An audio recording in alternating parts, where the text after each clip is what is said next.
Quando penso na antiga Galileia, que um dia na história apareceu, eu me lembro de um homem muito simples, que há muito tempo ali também viveu. Nos mercados e templos das cidades, pelas vilas, homens ricos e plebeus, ele andava ensinando e pregando, era conhecido como Galileu. Esse homem tinha seus olhos serenos, sua voz tocava fundos corações, suas mãos curavam os pobres e enfermos e expulsavam as terríveis legiões. Esse homem que ressuscitava os mortos, maravilhas ele fez e ainda faz. Na Galileia era o pobre peregrino, esse ser divino é o príncipe da paz. Galileu, eu vejo humilde Galileu levando a cruz pra salvar, sou filho dos pecadores como eu, e dissipar a escuridão com a sua luz. Galileu, que no Gólgota abriu os braços seus, com seu sangue derramado no madeiro, ele é o Cordeiro e nele temos paz com Deus.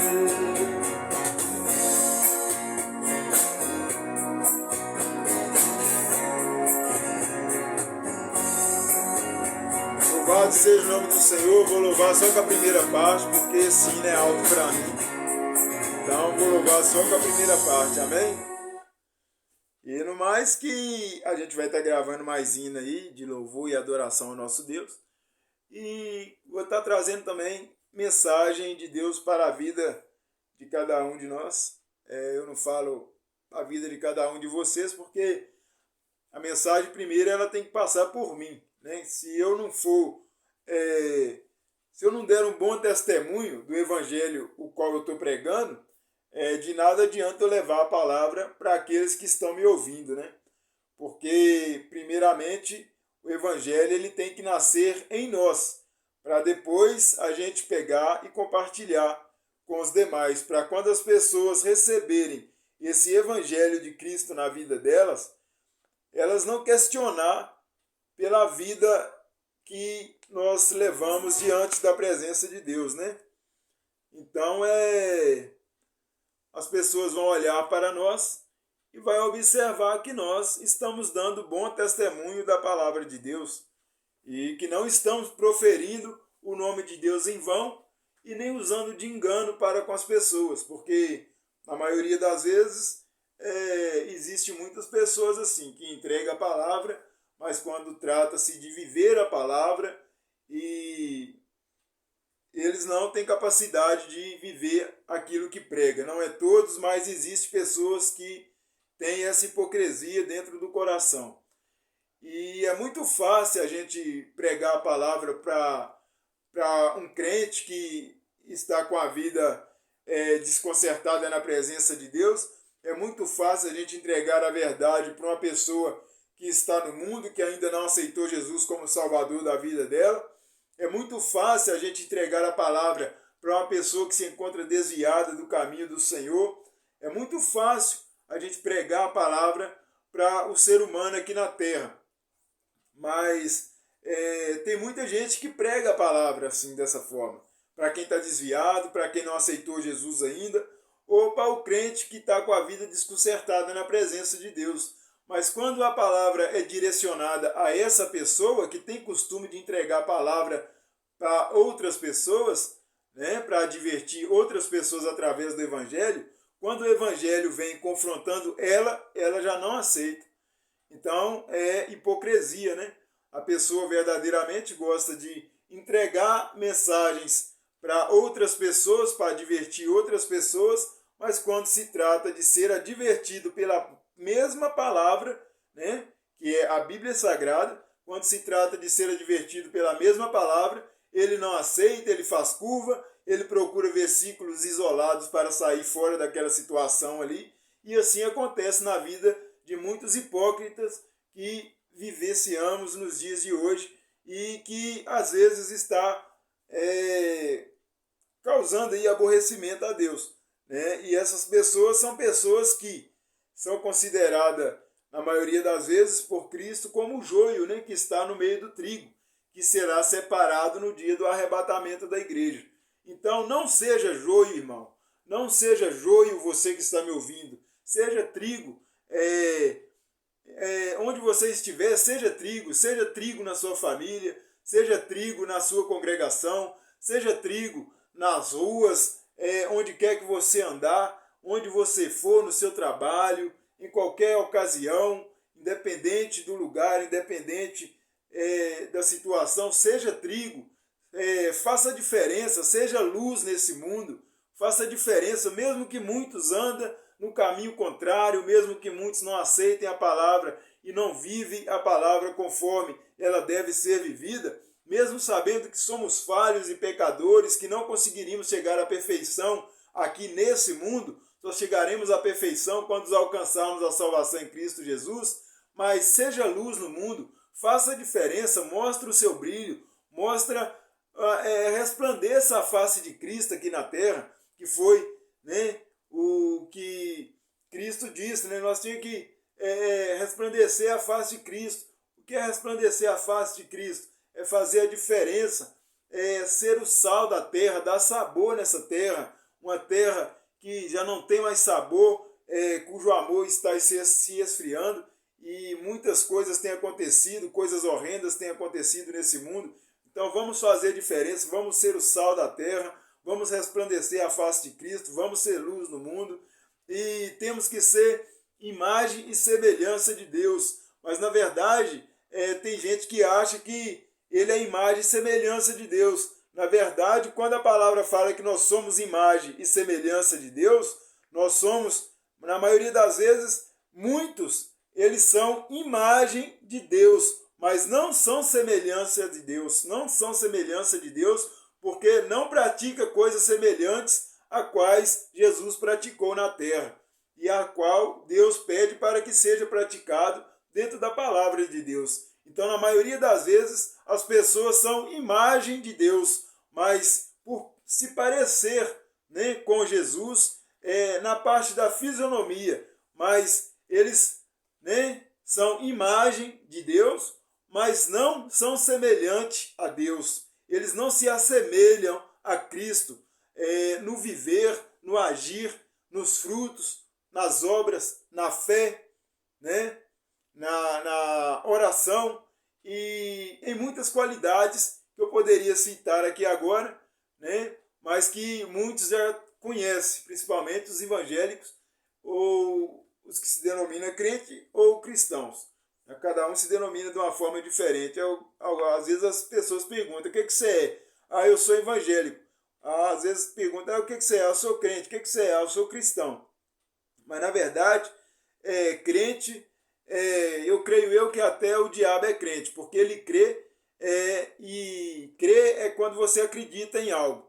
E ele crê na existência de Deus, ele conhece toda a palavra, e ele também é crente. Ele acredita em tudo, até em coisas que o ser humano não acredita que são espirituais. O diabo costuma ser mais crente do que certo ser humano, porque ele acredita na palavra. Mas não basta ser crente, não basta só acreditar na palavra. Tem que seguir os passos de Jesus.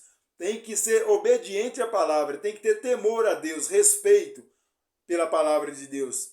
E quando você respeita a palavra de Deus, você faz a vontade do Pai que está te ensinando ali, andar naquele caminho para que você se vá bem na sua caminhada espiritual. Você não vai se desviar nem para a esquerda nem para a direita, você não vai fazer nada segundo o seu próprio entendimento. E verdadeiramente, evangélicos até eu não falo muito não, porque evangélico vem de evangelho, né?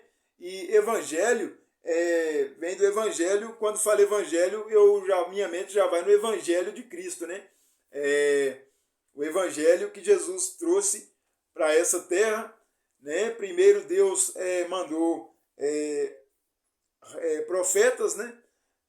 Através da sua palavra ali entregando a mensagem, mas também tem o evangelho que Cristo pregou também, até que não foi aceito por muitos, e muitos se aborreceram com Jesus, porque não acreditaram que verdadeiramente ele era filho de Deus, e o crucificaram, né?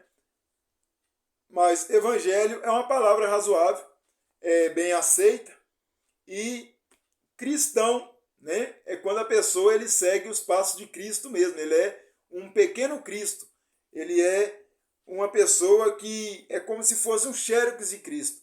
É a pessoa que segue todos os passos de Jesus e tem Jesus como exemplo da sua caminhada de fé ali. Ele põe Jesus à frente de todas as coisas e tem Jesus como um exemplo de fé, como um exemplo de conduta, como um exemplo de obediência, como um exemplo de santidade, respeito, como um exemplo de amor, compaixão, como um exemplo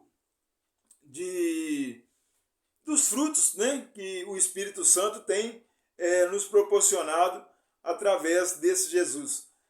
Os frutos do Espírito, né, longanimidade, benignidade, mansidão, temperança, autocontrole, domínio próprio, amor, paz, né? Então, que Deus possa abençoar cada um de vocês, que vocês possam usufruir, né, dos frutos do Espírito Santo, que vocês possam expandir na frutificação, sendo árvore frutífera, que vocês possam produzir bons frutos, porque a árvore que não produz bons frutos, ela é cortada e lançada no fogo.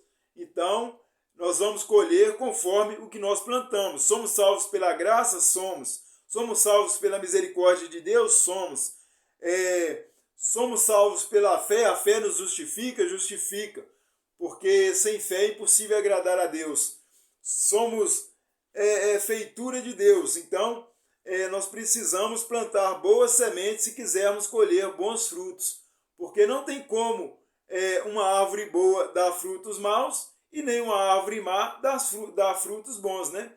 Então, se ela é má, ela vai dar fruto mau. Se ela é uma árvore boa, ela vai dar fruto bom. E para a gente ser uma árvore que dê e possa produzir frutos bons, a gente precisa estar plantado junto a ribeiros de água, cujo é Jesus Cristo, o justo, porque ele é a água viva, né? Jesus é a própria água, porque quem tomar dessa água, né, que é a palavra, e a palavra no início do mundo, no princípio era o verbo, né, que se dizia, o verbo é a mesma coisa que a palavra, e o verbo se fez carne e habitou entre nós, que é Jesus. Então quem tomar dessa água jamais sentirá sede, né? Então quem tomar, quem usufruir dos frutos do Espírito Santo, quem plantar boa semente, quem obedecer a palavra de Deus, se alimentar dessa palavra, ele não vai sentir mais sede, né? Ele vai estar plantado junto a ribeiros de água, e por estar plantado junto a ribeiros de água, automaticamente ele vai produzir bons frutos, porque ele vai estar plantado aos pés de Jesus, ou seja, aos pés da cruz, né? E que Deus possa abençoar cada um de vocês. E também Jesus disse que ele é o pão da vida, né? É o pão que desceu do céu. E quem comer desse pão também jamais terá fome. Então, nós precisamos da água, né? Que é a palavra, da qual nunca mais voltará a sentir sede. Do pão, que também é a palavra, ou seja, pode se dizer o próprio Cristo, porque Jesus é a palavra e ao mesmo tempo ele é o pão que desceu do céu, porque a palavra ela era Jesus antes de se fazer carne, né? Depois que ele se fez carne, né? Ele veio como homem, morreu por nós na cruz e ascendeu aos céus deixando o Espírito Santo. Mas ele ainda continua sendo a palavra, além de ser o Deus que ele é, ele ainda é a própria palavra. Quando você fala, quando você ouve a palavra da Bíblia, é você ouvindo a voz de Deus falando com você. Então, tudo que está escrito aqui é Deus falando conosco. Então, nós temos que obedecer a palavra por isso, porque é o próprio Deus falando conosco através da sua palavra. Aí as pessoas vão dizer, não, mas Deus não é a palavra, porque Deus é o Pai. E Jesus que era a palavra, porque foi ele que era o verbo e se fez carne e habitou entre nós. Mas só que a palavra também é bem clara a respeito de que Deus está no Pai, o Pai está no Filho e que todo o poder do Pai também foi dado ao Filho, né? Então Jesus também tem todo o poder que o Pai tem, Jesus também tem. Então o Pai, o Filho e o Espírito Santo é um só Deus, como eu falei, porque eles estão em um só propósito, que é salvar o homem da perdição, tirando ele do mau caminho, lavando as vestiduras dele, né? Limpando a mácula dele, né? Tirando dele todo o pecado, através do seu sangue derramado ali na cruz, para aqueles que aceitam o Evangelho de Cristo, aceitam Jesus como Salvador de sua vida, para se tornar nova criatura e poder morar no céu com o Senhor, aguardando o arrebatamento da igreja, ou se tiver que ir ao encontro de Deus antes do arrebatamento. Porque nós não sabemos o dia nem a hora que Jesus há de vir, mas também não sabemos o dia nem a hora que nós teremos que ir ter com Jesus, porque nós estamos sujeitos a tudo na terra. Nós somos seres humanos feitos de, primeiramente, barro, né? Nós criados do barro. Do barro, Jesus soprou na narina de Adão o fôlego de vida. E o fôlego da vida, né? Que foi soprado em Adão. Adão se levantou já nessa forma que eu estou aqui agora. Carne, osso, sangue, veia, nervo, né? E por aí vai. E para você ver que como é que é o mistério de Deus. Como que a gente olha assim, a gente não vê, mas o corpo do ser humano é composto de 70% de água. E não parece, se a gente for olhar, a gente não enxerga isso. Mas se Deus pegar a gente e espremer a gente como uma laranja, a gente vai sair esse 70% de água aí. Então, cuidado para Deus não te espremer aí, porque Jesus está voltando aí. E tem muita gente brincando com o Evangelho de Deus e não está levando a sério, não. Mas a verdade é que a palavra de Deus, ela nunca volta vazia. E eu não vim aqui para julgar, não vim aqui para criticar ninguém, não vim para falar de religião. Eu só vim para te dizer uma coisa: Jesus te ama, ele te quer bem. A vontade de Deus é que ninguém venha perecer, mas que todos encontrem o caminho da salvação. E mais, Deus ele não sente prazer nem na morte do ímpio, quem dirá na morte de um justo.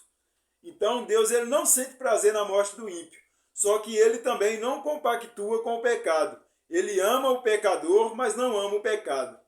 E então nós precisamos nos achegar aos pés de Cristo, aceitar a Jesus como Salvador de nossas vidas, deixar Deus agir na nossa vida e nos purificar de todo pecado, nos limpando de tudo aquilo que nos faz mal, nos direcionando pelo Espírito Santo ao caminho certo. Porque só Jesus, irmão, só Jesus é o caminho, só Ele tem salvação, só Ele tem vida eterna.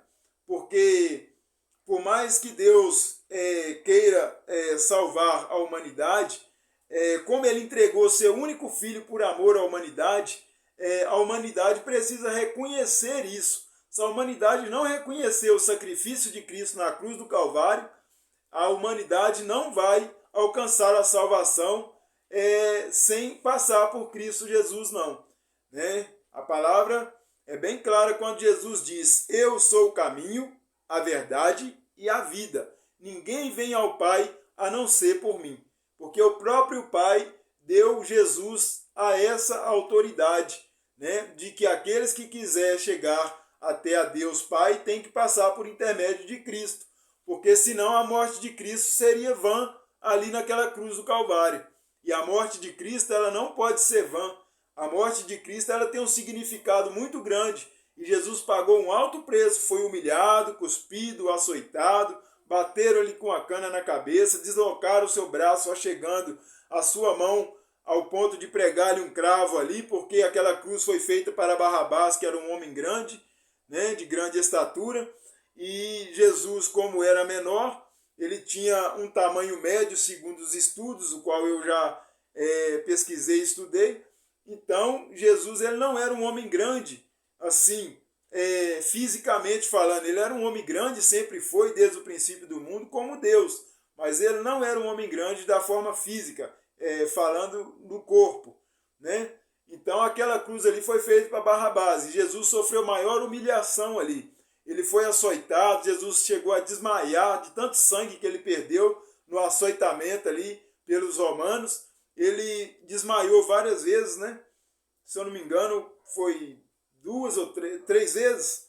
Não me lembro bem, preciso estudar mais.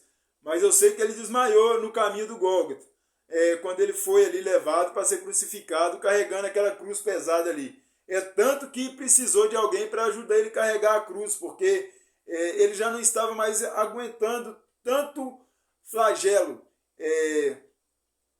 E também faz parte da profecia, não que ele não iria aguentar, porque Jesus, por nós, se ele aguentou o que ele aguentou, ele suportaria muito mais ainda, porque ele é um Deus que não tem explicação, não tem palavras para descrever o tamanho desse Deus. Mas precisou de Simão Cirineu ajudar a Jesus a carregar aquela cruz ali, obrigado pelos soldados romanos a carregar a cruz ali, ajudar Jesus a carregar aquela cruz ali.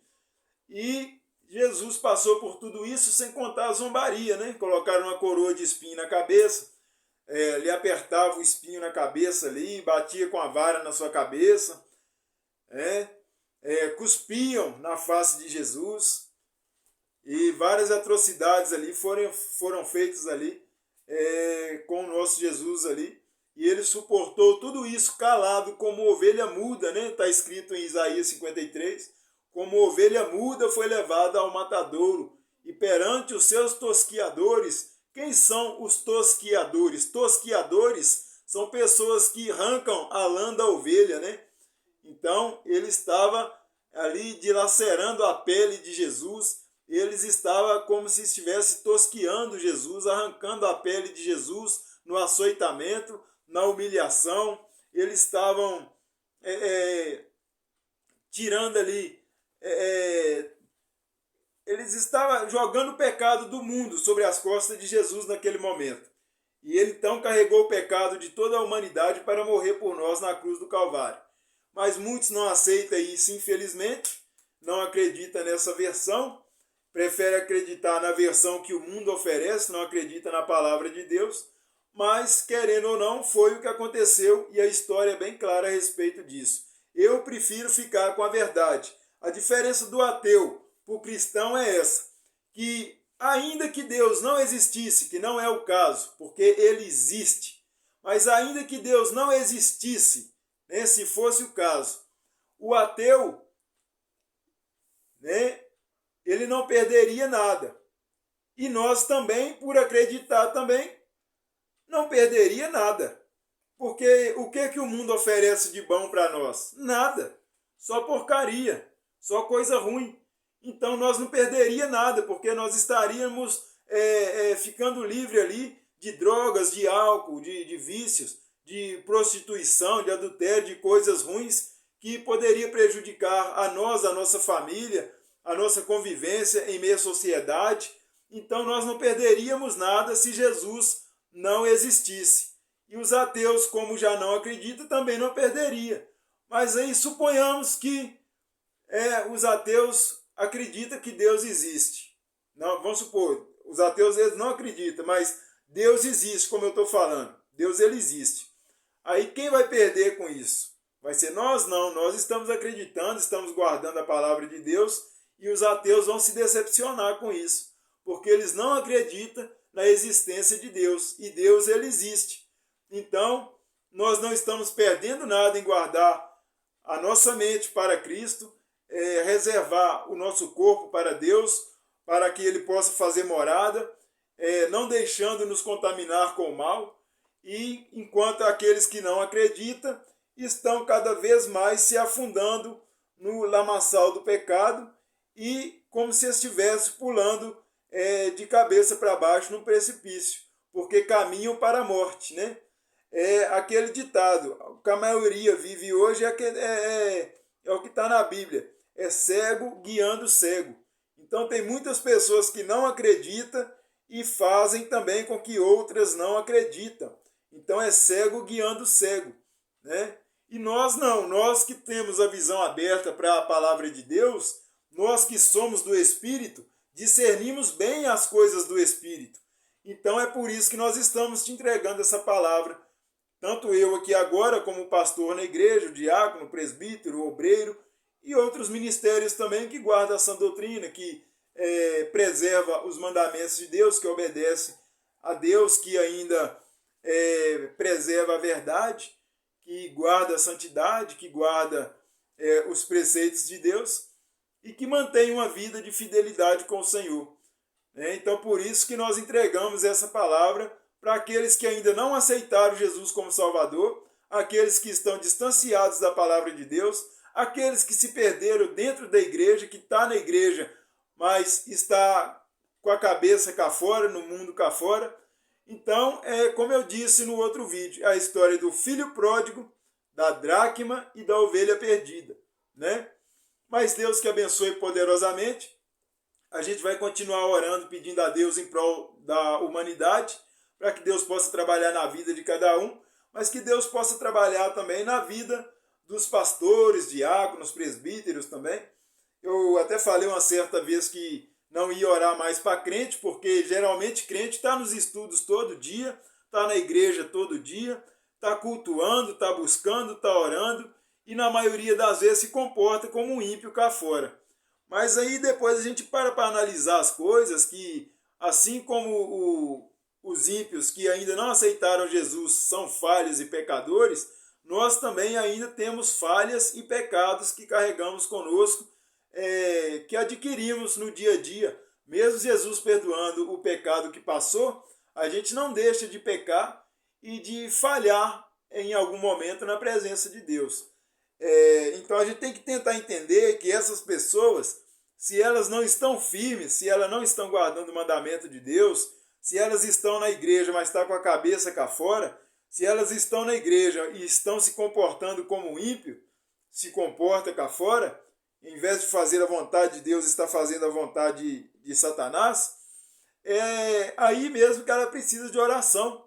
A gente precisa de orar por essas pessoas, sim, porque essas pessoas, elas conhecem a palavra de Deus, e é muito triste você ver uma pessoa que conhece a palavra de Deus se perder na caminhada espiritual. Uma pessoa que se alimentou tanto, que caminhou tanto na palavra de Deus, tem ali 20, 30, 40 anos de igreja e do nada se distancia da palavra de Deus, às vezes não sai da igreja, mas não consegue ser a igreja, né? Às vezes não sai da igreja, mas a mente dele sai. E enquanto o culto está acontecendo lá dentro, a mente dele está vagando no mundo cá fora, né? Está pensando em prostituição, está pensando em adultério, está pensando em maldade, está pensando em coisas que não provêm de Deus e que não agrada a Deus, ou até mesmo não está pensando em coisas tais, mas está com a cabeça voando, né? E não consegue concentrar naquele momento de culto e adoração ao nosso Senhor ali. Então precisa de oração, sim. A gente não pode deixar de orar nem para os ímpios e nem para os crentes. E na verdade a gente não pode deixar de orar para ninguém. A humanidade em si, todos precisam de oração, todos precisam do nosso clamor, para que Deus, para que Jesus possa atender às nossas orações e, como advogado, advogar não só a nossa causa, mas também a causa dessas pessoas perante Deus que está no céu. Amém? Que Deus abençoe poderosamente a sua vida. Fica na paz do Senhor e vai vir mais vídeo aí. Você vai enjoar de ver a minha cara aqui. Mas a palavra de Deus, ela tem que ser compartilhada, porque eu não posso ser tímido em questão de entregar a palavra e espalhar o evangelho para aqueles que necessitam de ouvir uma palavra, uma mensagem da parte de Deus. Mas como eu disse no começo, eu falo agora também, se você tem alguma sugestão a fazer, fala aí nos comentários. E se quiser compartilhar, eu agradeço. Se quiser dar um like também, eu agradeço. Se quiser comentar, como eu falei, pedir para a gente ler um versículo específico aqui e tentar dar alguma explicação dele. A gente pode tentar estudar aquilo ali, no qual você falou ali, aquela pauta ali, e trazer ali uma explicação daquele versículo. Não que eu seja um doutor da lei, porque como eu disse, eu não sou doutor em bacharel, teologia, e tento pregar Cristo crucificado, mas com o discernimento adquirido que eu tenho, é um discernimento que eu aprendi nas igrejas, em estudos bíblicos e até mesmo em experiência de vida, né? Experiência de vida também que a gente tem, porque quando a gente não tem experiência de vida, é difícil a gente falar algo para alguém, mas quando a gente tem experiência de vida e sabe realmente o que a gente passou, não fica tão difícil assim a gente advertir alguém de que ele precisa ter um encontro com Jesus, não é verdade? Então, que Deus abençoe a sua vida, fica na paz do Senhor e até breve, em nome de Jesus. Paz, abençoados, Deus abençoe.